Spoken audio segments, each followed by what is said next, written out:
Alright guys, I got a special treat for you today. As you just heard, I finally let y'all hear the train horns. I hope that it didn't overpower that microphone, but I'm going to show to you the entire setup that I have here. I'm down here we have four trumpet air horns, and these are quite loud, but they're not powered. Gotta knock on GMs to get in.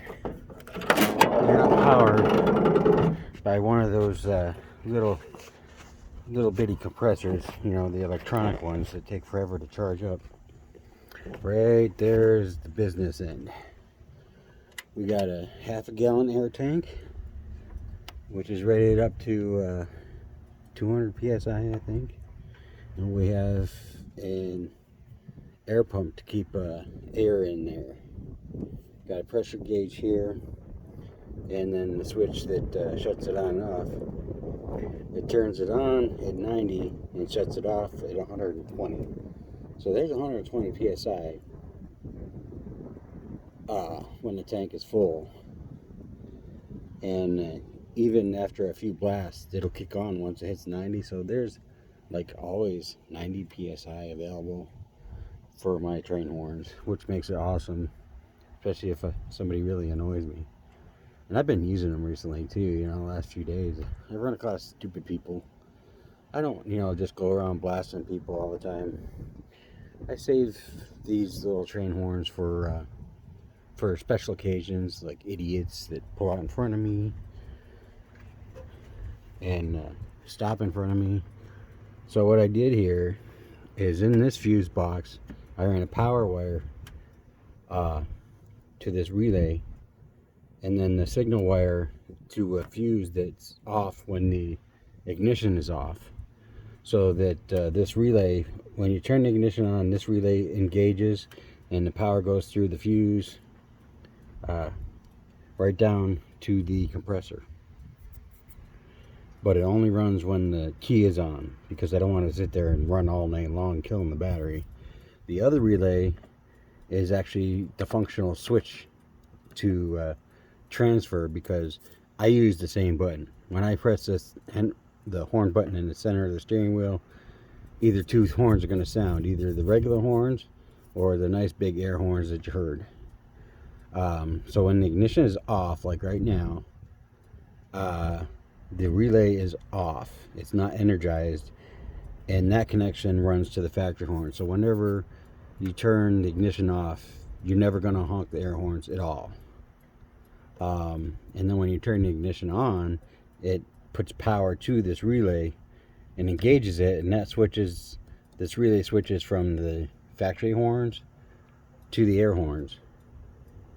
And but I also have a switch inside on the dash that you guys have seen, and if that switch is up and the red light is on, that means that the relay is energized and we're on the train horns. If it's down, the red light is off, then we're just on the factory horns. So we'll go in here and I'll show you that for a minute.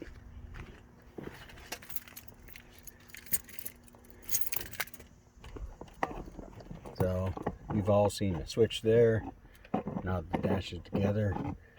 So right now everything is off, but now it's energized and that button is on. The light is red. That means the train horns are hot.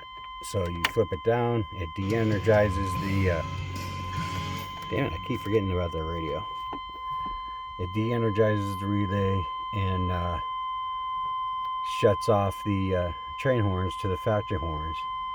And then when you flip it on, it goes red. We're live with the train horns. So it was a pretty easy setup for me to install. It took a couple days, a couple hours a night, here and there. And I love them. I use them more than I probably should, but there's just that many stupid people out here. So this is a little teaser video, let you guys see what all I have for the train horns. It's a pretty easy system. It's not the expensive $2,000 horn blasters. You can look that up on hornblasters.com. It's like $2,000 for a nice set of their train horns. And their train horns are supposedly guaranteed to be heard, what, 2-3 miles away?